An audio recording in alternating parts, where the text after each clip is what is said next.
And again, San Francisco is a good example of this. Its human rights reports to the Commission on the Status of Women, while informal in the sense that they're not mandated, they're not required to do it, they nevertheless provide an opportunity for the public and even international scrutiny of the city's progress against the larger goals of its municipal CDOT. So it creates an occasion for transparency. And maybe actually as Pittsburgh starts to implement its CDOT law, maybe the San Francisco reports provide an opportunity for comparison as well, which would be difficult if we abandon completely the idea that these are fixed standards in some way.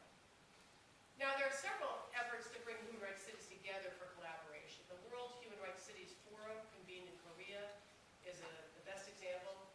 City and civil society representatives have convened annually for the past 6 or 7 years, I think, to share best practices and to develop common approaches and to network. Outcomes have included declarations and statements of action.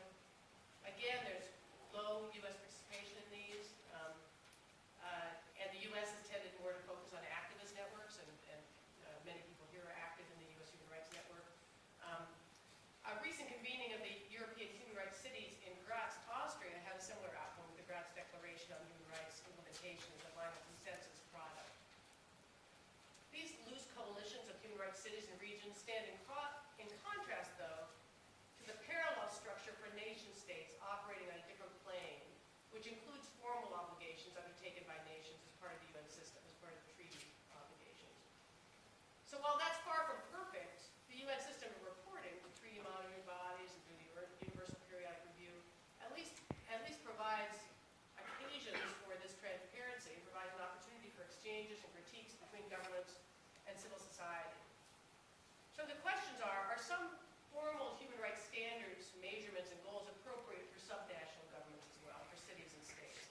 And how might we design an appropriate review and assessment structure for cities addressing human rights that links different cities and takes advantage of the common platform provided by the Human Rights Framework?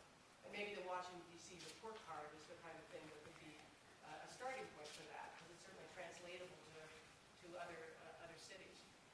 There's ample room for innovation in this area. For example, the recent Global Parliament of Mayors, the GPM, discussed the benefit of forming connections between refugee-sending cities and refugee-receiving cities.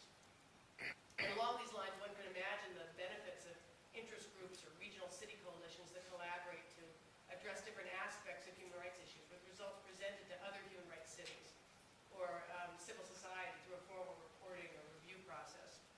Innovative technology uses might certainly contribute to new types of assessment approaches as well. And to reference Washington, D.C. again, the Washington, D.C.'s Education Initiative, where the American Friends Service Committee and others go directly into the schools and provide human rights education. That's the sort of model that would be fantastic to share with other human rights cities in a formal way. And with the cities, not just with other advocates, but with the cities. Likewise, Eugene, Oregon's Human Rights Commission.